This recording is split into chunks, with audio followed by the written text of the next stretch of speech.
Hare Krishna. As Srila Prabhupada taught us to do before giving initiation, we should speak on the meaning of initiation and on the 10 offenses to be avoided in the matter of chanting the holy names. Actually, those who are taking initiation, they should already have a good idea of what the meaning of initiation is. It's not that they should be sitting here and they don't really know what it's all about, and then all of a sudden they find out. Actually, Srila Prabhupada did that in the first initiations that he gave in America. He himself brought devotees, or he told them, you should take initiation. Because they didn't have any idea what initiation. They didn't have any idea about anything. Nothing. Absolutely nothing about Krishna consciousness. It's difficult for us to imagine how ignorant Srila Prabhupada's first disciples were about Krishna consciousness, which also gives us some insights into how empowered Srila Prabhupada was to take people who had absolutely no knowledge of any culture, any spiritual philosophy, what to speak of Krishna or his holy names, and then Srila Prabhupada has empowered such people to themselves become acting as instruments of the parampara, as gurus. By empowered, Srila Prabhupada gave the knowledge, the buddhir yasya balam tasya, states Hitopadesh. One who has intelligence, he has power. Intelligence means there must be some knowledge also. So Srila Prabhupada gave this. And if one is to be a disciple, one approaches a guru for the sake of acquiring spiritual knowledge of the spiritual science. Tad vijnanartham sagurum evabhigachet. For the sake of acquiring that spiritual knowledge, one should approach a guru. That spiritual knowledge means the knowledge that is beyond everything of this material world. Now, to approach a guru for the sake of acquiring such knowledge, one requires some initial knowledge. For instance, another example that Srila Prabhupada often gave, if you want to purchase a diamond, you have to have some initial knowledge about what a diamond is. If you go in the Sabji Bazaar and ask, give me a diamond, do you have still here open bazaars like that? No, everything's in packets now. Do you have bazaars still here open, selling vegetables? Still they have it here. I think in Singapore maybe you don't have, is it? Everything's in shops and packets. Still they have bazaars, okay. So if you go in the bazaar and on the side of the road someone is selling durian and you ask, I want to buy a diamond. You say, I have very good durians but no diamonds. So if you don't know the difference between a diamond and a durian, then of course some people may think that durian is better than diamonds. Many people may think like that, but one should have some knowledge, otherwise one is going to be cheated. Because one may have some vague idea, a diamond, it looks like this, but someone can sell some glass beads, they look the same. But unless you have some proper knowledge, you're going to be cheated. Now in the case of Srila Prabhupada's first disciples, they had no idea. Well, actually they had some idea of what a guru is. Many of them had read books, but all bogus books. And they'd heard from Srila Prabhupada somewhat about a guru, but then when he told them, you should take initiation. It's not the usual process. Usual process that a person approaches a guru. Not that the guru says, here, you come and take initiation. But in the beginning, Srila Prabhupada had to do that because they didn't have any idea. And after they had taken initiation, Srila Prabhupada, or actually, some devotees, when they said, now Prabhupada said you should take initiation, and they asked, well, what does that mean? And when Srila Prabhupada said to them, that means that you accept the Guru as good as God. And they were astonished, because Srila Prabhupada had been preaching to them so much that the Guru is not God. Anyone who claims, any so-called Guru who claims himself to be God is simply a cheater and a rascal. Because at that time in America, there was some so-called Guru from India who promoted himself as being directly Krishna.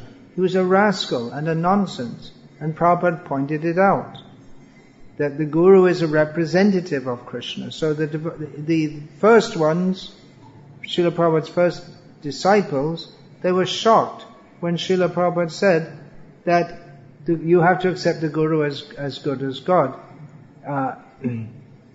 That's actually the proper understanding, that the Guru is to be accepted as good as God. Of course, it's proper understanding, but Srila Prabhupada had emphasized to them that the Guru is not God directly. He had emphasized that so much because the misunderstanding was being propagated so much that the Guru is God. So he is and he isn't. It's to understand all these things requires some higher level of knowledge.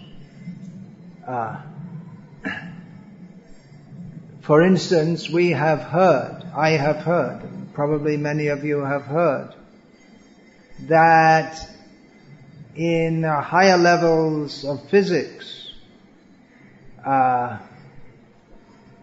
something which is considered a particle may instead be considered a wave. But how can it be a particle and a wave? Well, it can't be both, but it is both depending on how you conceive of it. So the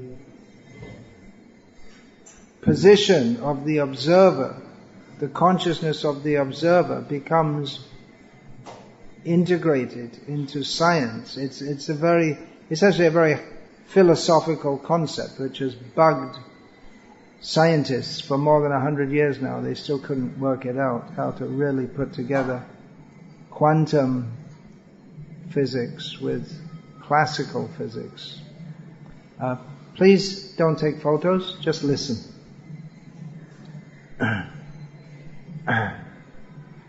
But it is understandable at some level, but one has to be trained in understanding. If one wants to learn about physics, one has to approach a proper teacher. One has to have some initial idea of what the subject is about. And one has to have some idea of who is competent to teach. So Srila Prabhupada said the Guru is good as God. That means one has to surrender to the Guru. It's a great challenge or a great commitment. Most gurus don't give a very high level of commitment. Actually, Srila Prabhupada was extremely lenient in initiating people. They thought he was being very tough. And up to the present day, observers of religions, they think the Hare Krishna movement, it's very tough and very strict. You have all these rules. No meat eating, no gambling, no illicit sex, no intoxication. Those are the basic rules, but there are actually many, many more rules. But actually Srila Prabhupada was very lenient. When it was conveyed to Srila Prabhupada that Allen Ginsberg, a somewhat prominent person of that time, had said that Srila Prabhupada is very conservative, Srila Prabhupada is very surprised. Me conservative? I mean, Prabhupada thought of himself as being extremely liberal, because the people that Srila Prabhupada was dealing with, and their attitudes, and if anyone was conservative, he would never deal with such people. He wouldn't. They're not acceptable as students. Srila Prabhupada, he made so many adjustments. So Srila Prabhupada considered himself very liberal. If we were to actually insist that the disciples be disciples according to the traditional standards, then probably there wouldn't be any members of the Hare Krishna movement. There wouldn't be, because what you have to be a disciple, it requires a very high level of commitment and surrender. Srila Prabhupada is widely reputed to have said that I am 80% more lenient than my Guru Maharaj. And actually, having studied the standards of Srila Bhaktisiddhanta Saraswati Thakur and of our own Srila Prabhupada, the 80% seems to be a generous statement. It seems to be more. Bhaktisiddhanta Saraswati Thakur was very strict. But even then, he considered himself to be very lenient. When that's described, one of his senior brahmachari disciples, his sister came to visit him at the Gauriya Math, and she was shocked to see that these sadhus, they're sleeping on beds with mosquito nets. Bed, I can imagine what it is because I lived in Bengal so many years. Bed means you have some rough planks which are nailed, and it's a very rough construction. It's not how much to buy a bed here in Johor, Bahru would cost probably, I don't know, at least 500 ringgit or something, is it? 1,000, more than 1,000 ringgit. But this kind of thing, the kind of beds that I've seen as standard in Bengal, among the ordinary people, no one would even consider it a bed. They'd consider it's only useful for firewood. A very rough kind of thing. But that was sadhus. Oh, sleeping on beds, using mosquito nets. You shouldn't have such things. And using shoes. And again, the shoes would be some rough wooden shoes. But sadhus wearing. She was shocked at how much comforts were there. What to speak of using motor cars. It was shocking for many people. But Srila Bhaktisiddhanta Saraswati Thakur, he allowed this. Eating food in the morning. Some people who joined the Gauriya Math, they were shocked because Brahmins, they don't eat food in the morning. They don't, the first meal, in traditional Brahmin culture, you can eat maximum twice a day. It means once in between sunrise and sunset and once after sunset. Maximum twice a day. There's no question of snacking in between. So they would take some little breakfast and then again at midday and then at night. And some people were shocked. How is this? How can you do this? So Bhaktisiddhanta Saraswati Thakur himself, although apparently very strict, he was actually very liberal in many ways, just to bring people into Krishna consciousness. And Prabhupada was very, very liberal. To be a disciple actually requires a very high level of commitment. We see that some gurus, famous gurus in Vaishnava tradition, they hardly gave initiation. Lokanath Goswami, he had vowed not to give anyone initiation, but he had his vow broken by Narottam Das, who he couldn't refuse him, because Narottam Das served him in such a manner that he couldn't refuse him. And then Narottam Das himself took many, many thousands of disciples, and his disciples, many of them, they also took many disciples. So there are different approaches to among those who are initiating. Some may be very strict and take a few disciples. Some may be very liberal in giving initiation. But from the disciple's point of view, he shouldn't think, well, I need a liberal guru who will let me do whatever I like, and I'll just get Krishna Prem. Guru will give me Krishna Prem. It's a cheating mentality. The guru may be liberal, but he shouldn't encourage a cheating mentality. Srila Prabhupada was very liberal in distributing Krishna consciousness, but at the same time, he spoke very strongly. He was very willing to accommodate people, bring them into Krishna consciousness. But at the same time, he preached the truth of the actual reality, that this material world is nonsensical. It's miserable. Our attachment to it is simply the cause of our bondage within it, which is the cause of our suffering, birth after birth. Therefore, tad vijnanartham sagurum eva vigachet. If one has at least come to this level of wanting to go beyond this material situation, then one should approach a guru. If one is interested in enjoying this material world, then there's no need to approach a guru. Of course, if one is completely uninterested in enjoying this material world, then you may say, well, you also don't need a guru, because you're already liberated. But even if one is so detached from this world that one has renounced it, still one needs to be, which most people aren't on that level. They may have some theoretical understanding of that. But even if one is by knowledge liberated from this world, still he needs to be taught about the world beyond. Parastasmatu bhavono vyakto vyaktat sanatanaha yassa sarveshu bhuteshu nashyatsu navinashyati. Beyond this world, which is created and destroyed again and again, there is the spiritual world, which is not created and destroyed again and again. So we need knowledge of that.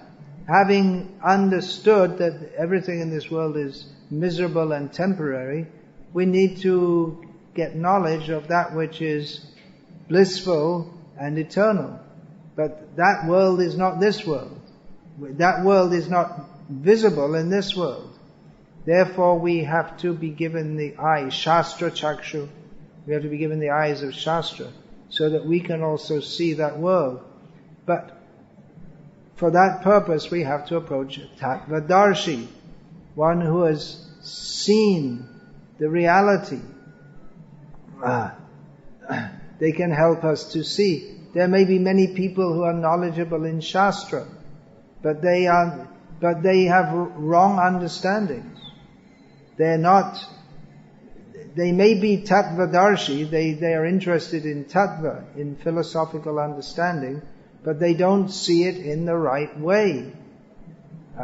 There's the example of the blind men groping the elephant.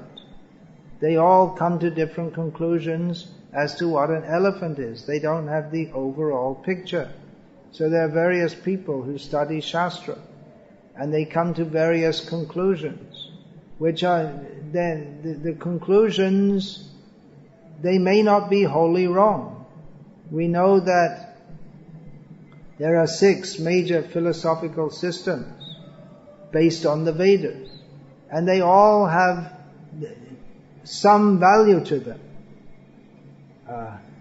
They all have some value in understanding the Vedic message, but because they don't have the full understanding, their ultimate conclusion of all of them is incorrect, with the exception of Vyasadeva's Purva Mimamsa. So Vyasadeva has given Vedanta, and especially is understood in Srimad Bhagavatam.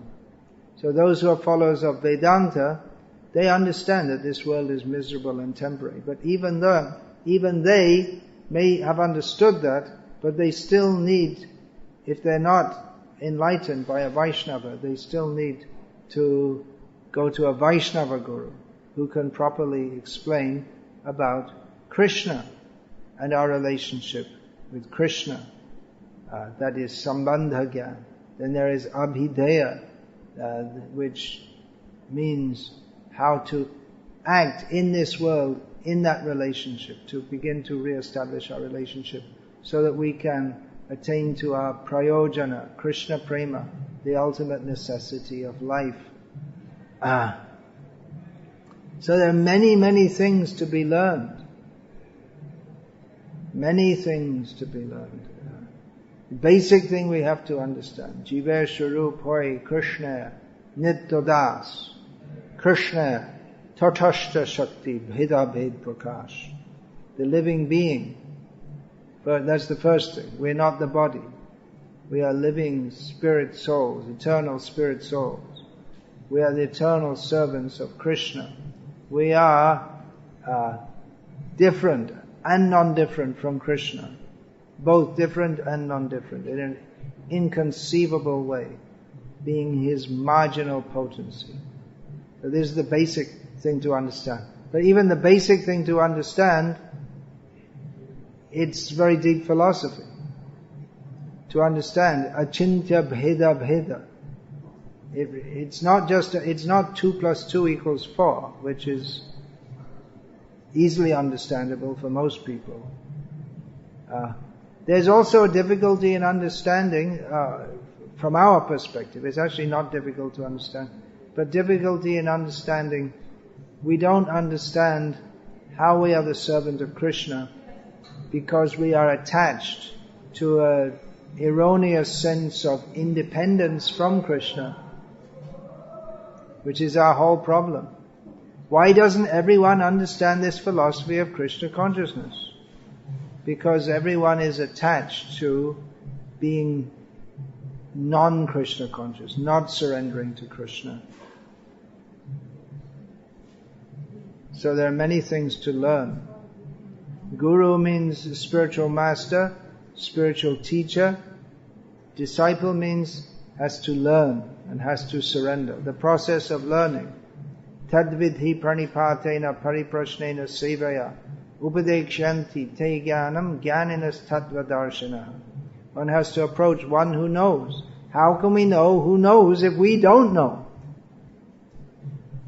It's a quandary. We have to learn from someone who knows. But if we don't know, then how do we know who to approach? Because so many people say, I know, I know, I know. So there are some checks and balances. Tadvigyanatam sagarume bhavigachat. Samitpani shrotriyam brahmanishtam. These are the 2 basic qualifications. The Guru himself should have heard in an authorized parampara. Not that someone just pops up and says, I'm a Guru. But he should have his antecedents. He should come in and recognized parampara. And should be firmly fixed in understanding spiritual knowledge as manifested in his behavior. Someone who is a worldly sense enjoyer is clearly not on the spiritual platform. Because if one is on the spiritual platform, he's not interested in worldly sense enjoyment. But so like that example, if one is to purchase a diamond, one has to have some initial knowledge so he's not cheated. But at the same time, it will require some good fortune, some luck, Who will get a bona fide guru? It requires some luck. Brahmanda Brahmite Kono Bhagyavan Jeev Guru Krishna Prasade Pai Bhakti Lata Bij. It requires some luck. Kono Bhagyavan Jeev, one who is very fortunate. Now that luck isn't entirely like some gambling, something like that. I have to speak on this. I spoke on that bhakti is independent and supreme. Actually, I had to speak there are 8 sessions I did, but I have to speak some more on that whenever that comes up again, when I start speaking in English again. It's a very important topic. What does it mean? Bhakti is not caused. Anyway, however, by whatever means, those who are fortunate enough, they may find someone who can guide them toward the ultimate goal of life, which is surrender at the lotus feet of Krishna. Chaitanya Mahaprabhu came to give love beyond surrender, but surrender comes first. For us who are in the material world, who are fortunate to be able to avail of the gift of Chaitanya Mahaprabhu, we know that is love beyond surrender, but first surrender or taking shelter is required. Ashraya loya bhaje Krishna tare Krishna nahitaje arshab mare akaran. For those who perform devotional service taking shelter, Krishna doesn't let them go. Others, they're simply living and dying without any purpose. So one should approach a tattvadarshi tadvidhi pranipatena, in humility, surrendering, bowing down, asking relevant questions. One should be eager to know. One comes as a student to learn. One has to learn. It's not simply a matter, now I'm initiated. Now I'm not just some visitor. Now I'm also initiated. Mark the date, because 20 years later I'll be a senior devotee. This is all nonsense way of thinking. How I'll be recognized. One wants to be recognized by the Guru for his submissive service attitude, but not that one should promote oneself. Now I'm doing so much, you should notice me, you should recognize me. Some of the greatest devotees, or actually all the greatest devotees, but they're all examples of outstanding humility. The example of Narottam Das, the only disciple of Lokanath Goswami, how he was able to practically force Lokanath to give him initiation when Lokanath was resolved not to give anyone initiation, because day after day Narottam would clean all the place where Lokanath would pass his daily stomach cleaning and he would do this, he would clean, but he wouldn't be seen. He would not show himself. He would do the service and go away. And Lokanath realized someone is doing this, and he became indebted. So he felt obliged to the disciple. Actually, the disciple should feel obliged to the Guru, but the Guru will also be very pleased by the reciprocation of service by the disciple. Pariprashnena sevaya. Anyway, as I said, there is many, many topics to be spoken on this. Many, many things to understand. Basically, one has to understand. There's Krishna. My eternal relationship is with Krishna. Now I'm away from Krishna. I've turned away from Krishna. Krishna bhuli se jivan adi bahimuk. Ataiva maya tare daya samsaraduk. Turning away from Krishna. I become inimical to Krishna, forgetting Krishna. I'm suffering in this material world. Because of that, Maya gives us so many troubles. So I should surrender to Krishna by the representative, Guru, and in this way we can make progress on the path back to Godhead. So Srila Prabhupada was very liberal, Chaitanya Mahaprabhu is very liberal, but at the same time we should know that Chaitanya Mahaprabhu's liberality, it's not a license for sense gratification. It's an opportunity to come, to take up bhakti. But ultimately, if we are going to go back to Godhead, we have to become completely purified, completely free of all material attachments, completely free of all lust, anger, greed, illusion, envy, kam, krodh, and anger, all these bad qualities. And we have to be free from all misconceptions. So that requires much training, much surrender, much dedication. So liberality is there. Okay, people are ready to come, let them come. Let them come in. People generally come for Chaturvidha Bhajante Mam Jana Sukritino Arjuna Artho Jignasu Artharti Gyani Cha Bharatarshava. Mostly people don't come because they're knowledgeable or they know that Krishna is supreme and I should surrender to him. That's one kind of person who takes up devotional service. Mostly people come because they want some material gain or they're distressed, they want relief from distress. Some may come because they're curious but not committed. So we can extend, yes, you take to Krishna consciousness. But actually one who is to be initiated should not be simply on the level, I want some money, I want this, I want that, I like prasadam. They should be on the level of Dikha Kale Bhakta Kare Ata Samarpan. They should be on the level of surrender. That is required. So Hare Krishna. As it's a huge topic, so many things to be discussed. Therefore, hearing should go on. The disciples should have heard sufficiently from the Guru to be able to commit that yes, I must hear.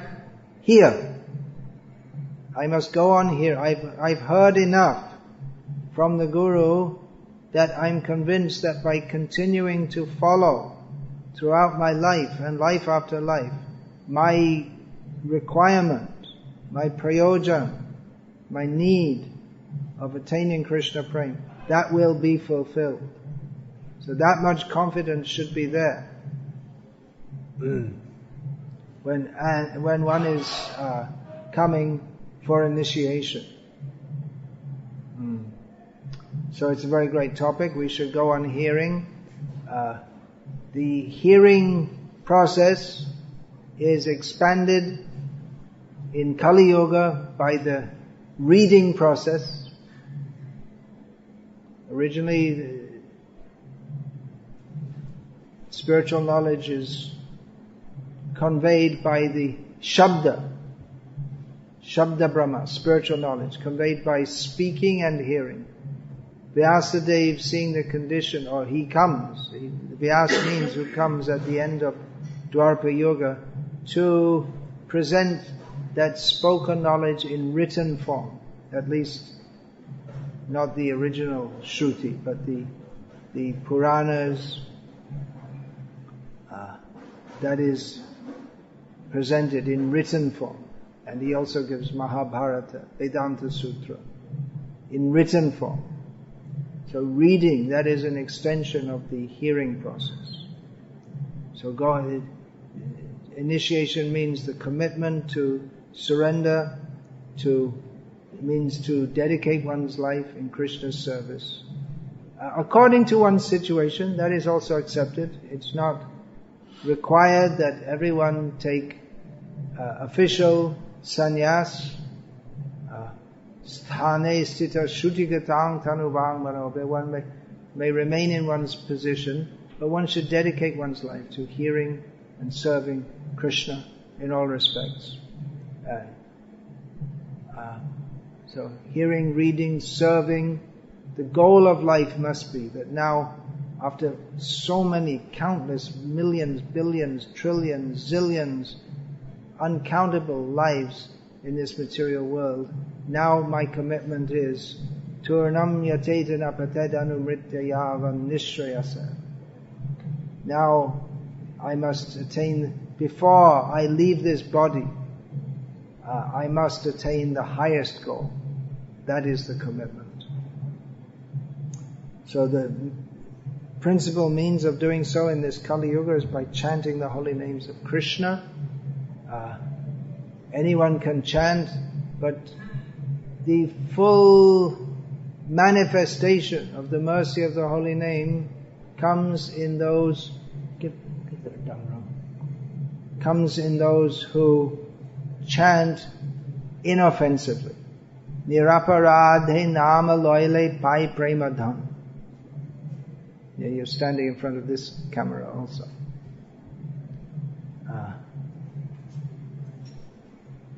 So one should know what are the 10 offenses against the holy name.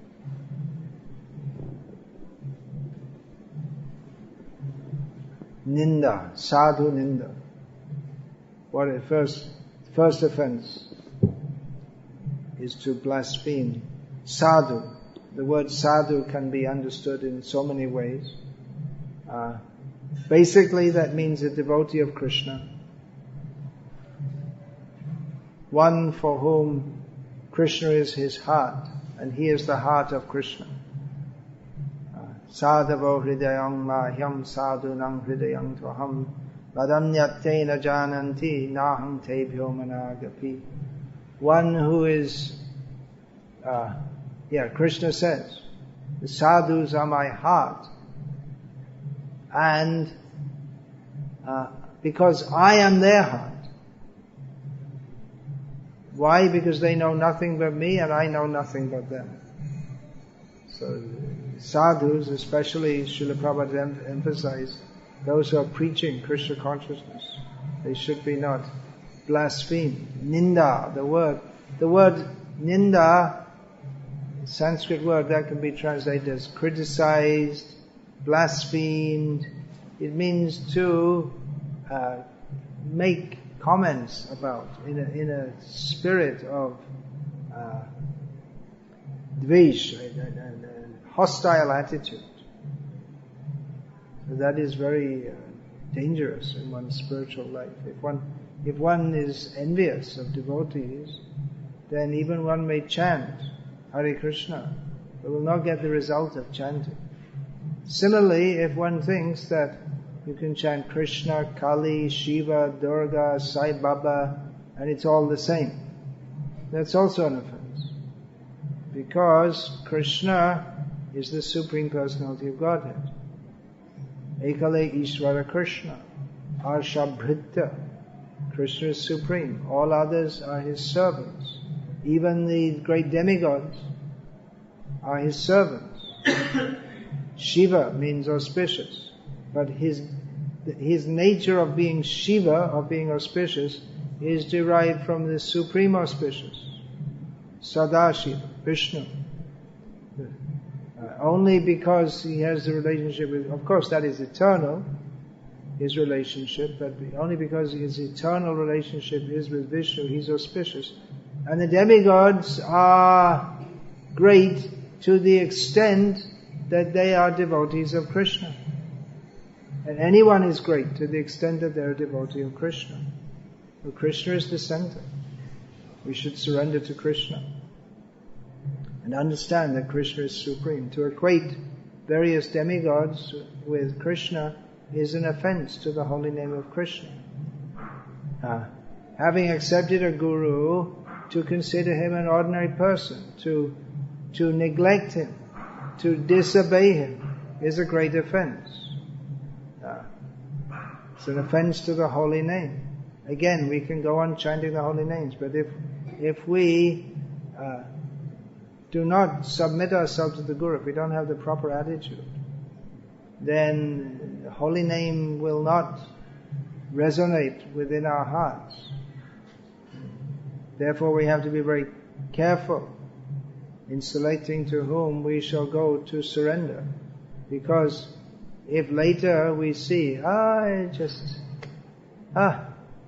just an order, as my Guru he seems to be like a worldly enjoyer or something.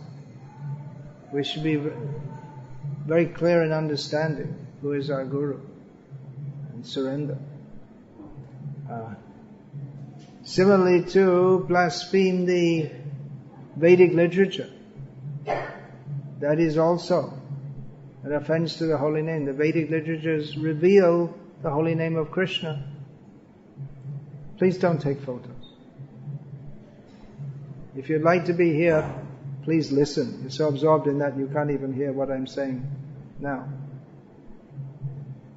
This is a great curse on mankind, these phones, photos, and people's attention is just diverted at every moment to all these WhatsApp and this and that, and we want to speak something serious, and people, they don't know anything serious in their whole life.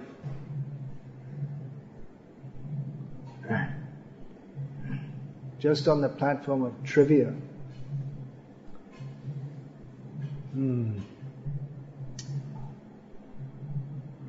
So to think that the glories of the holy, I'm just going through very briefly here now, we're a bit tight on time. To think that the glories of the holy name is just something someone dreamed up, or they're overemphasizing it just to get people to chant. No, we should understand clearly. The holy name of Krishna is Krishna. Jainam Shri Krishna Bhajanishta Kare. The holy name is Krishna. There's no other interpretation. Or we shouldn't think that the glories are overly emphasized. Just it may be thought, well, chanting the name of Krishna is good, but let's just like if you want advertisements, they always over-advertise. If you see anything advertised, everything, you know what the advertisement says is not true. For instance, they may say they're trying to sell you some apartment building, and your dream home, the idea that if you purchase this apartment, it'll be so wonderful. But they're over-glorifying it because they want you to buy it. If you tell them, well, it's just another apartment, just like any other apartment, then who will buy it? But if you say, oh, it's just like paradise, your perfect home, just what you always wanted, and then people might be interested. But if you just say, yeah, it's okay, you can live in it, which is what it is actually. So similarly, you may think, well, chanting the holy names is good, but let's just hype it up a bit and tell everyone it's more good, so that it's good for them. So people should live in an apartment. Okay, they need to live in an apartment. It's good for them to live in an apartment. Previously in this, what's now called Malaysia, people didn't used to live in apartments. They didn't. They just lived in some rough, ramshackle building. They didn't. So, what I heard to the Malay people, first of all, when the government wanted them to be in some remote places, maybe in Perak and Terengganu and all these places, people they're not accustomed to living in houses, so the government built them all houses, but still they slept outside, and they didn't live in the house. And they gave them furniture, and they covered the furniture with cloth and sit on the floor. So then they have to get accustomed. You have to accustom that and say, actually it's very civilized. They had no idea before they were uncivilized. So it's very civilized to live in a house and sit on a chair like this, which actually isn't very comfortable. I'd probably be more comfortable sitting on the floor.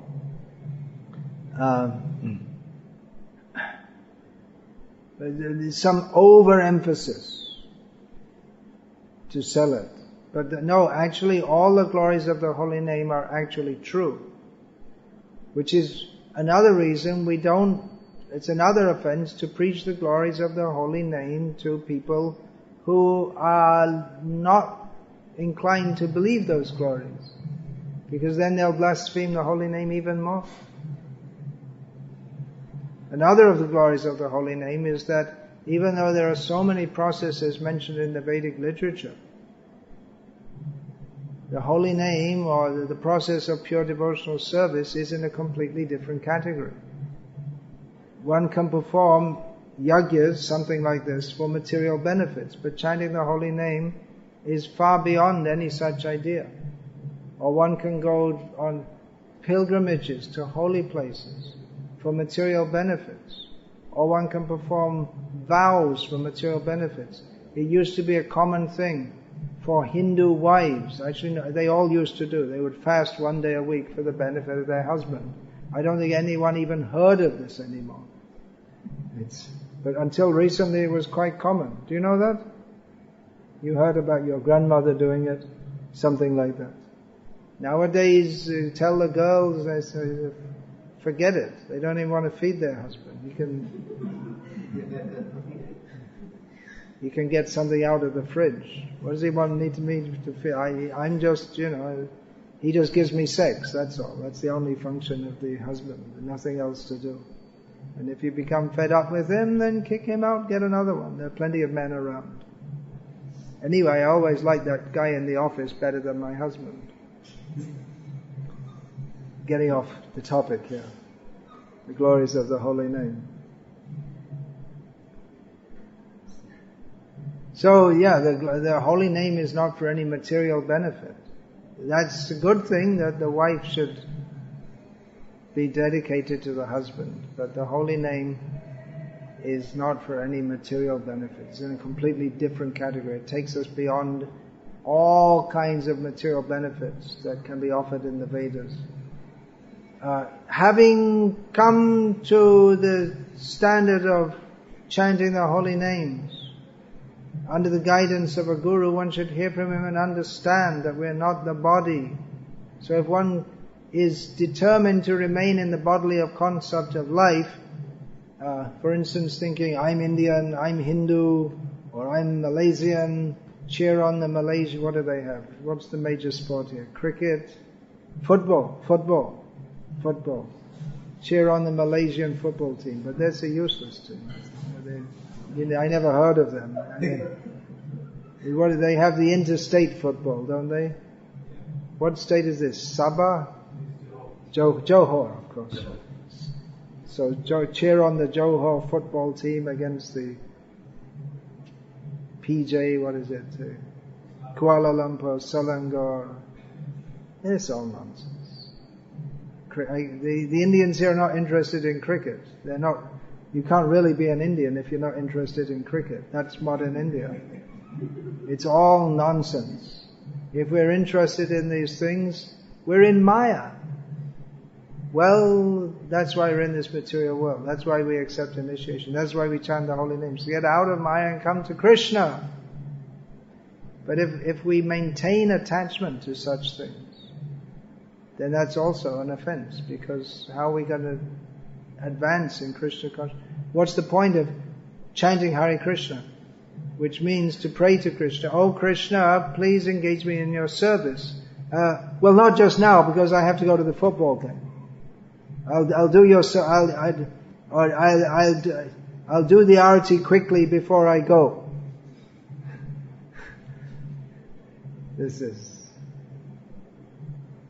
And we should chant attentively, inattentive chanting. That's the most difficult. What's the easiest thing we have to do every day? Is chant Hare Krishna. Very easy, just open your mouth and chant. It's also the most difficult thing we have to do. Because to chant attentively seems to be very difficult. So it's hard work, but we have to try. If we try, Krishna will help us. So Hare Krishna. There's much more to be said. I won't say more now except to give the beads and name.